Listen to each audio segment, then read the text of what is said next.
Love with God channel. Daily Gospel. யோவான் நற்செய்தியிலிருந்து வாசகம். அதிகாரம் 5, இறைவார்த்தைகள் 17 முதல் 30 வரை. இயேசு அவர்களிடம், என் தந்தை இன்றும் செயலாற்றுகிறார், நானும் செயலாற்றுகிறேன் என்றார். இவ்வாறு அவர் ஓய்வு நாள் சட்டத்தை மீறியதோடு நில்லாமல், கடவுளை தம் சொந்த தந்தை என்று கூறி, தம்மையே கடவுளுக்கு இணையாக்கியதால் யூதர்கள் அவரை கொல்ல இன்னும் மிகுந்த முயற்சி செய்தார்கள். இயேசு அவர்களை பார்த்து கூறியது, மகன் தாமாக எதையும் செய்ய இயலாது, தந்தையிடம் தாம் காணும் செயல்களையே செய்ய இயலும். தந்தை செய்பவற்றை மகனும் அவ்வாறே செய்கிறார் என நான் உறுதியாக உங்களுக்குச் சொல்கிறேன். தந்தை மகன் மேல் அன்பு கொண்டு தாம் செய்யும் அனைத்தையும் அவருக்கு காட்டுகிறார். இவற்றை விட பெரிய செயல்களையும் அவருக்கு காட்டுவார். நீங்களும் வியப்புறுவீர்கள்.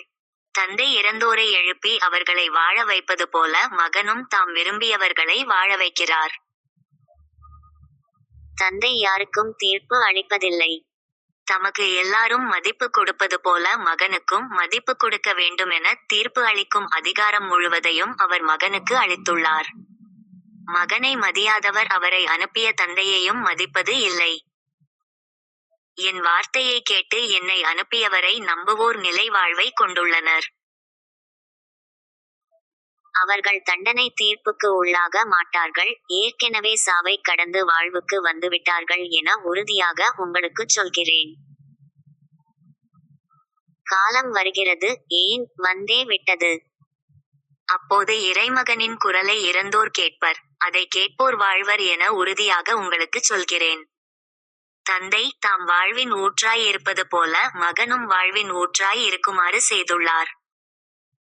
அவர் மானிட மகனாய் இருப்பதால் தீர்ப்பு வழங்கும் அதிகாரத்தையும் தந்தை அவருக்கு அளித்துள்ளார். இது பற்றி நீங்கள் வியப்புற வேண்டாம். காலம் வருகிறது, அப்போது கல்லறைகளில் உள்ளோர் அனைவரும் அவரது குரலை கேட்டு வெளியே வருவர். நல்லன செய்தோர் வாழ்வு பெற உயிர்த்தெழுவர், தீயன செய்தோர் தண்டனை தீர்ப்பு பெற உயிர்த்தெழுவர். நானாக எதுவும் செய்ய இயலாது.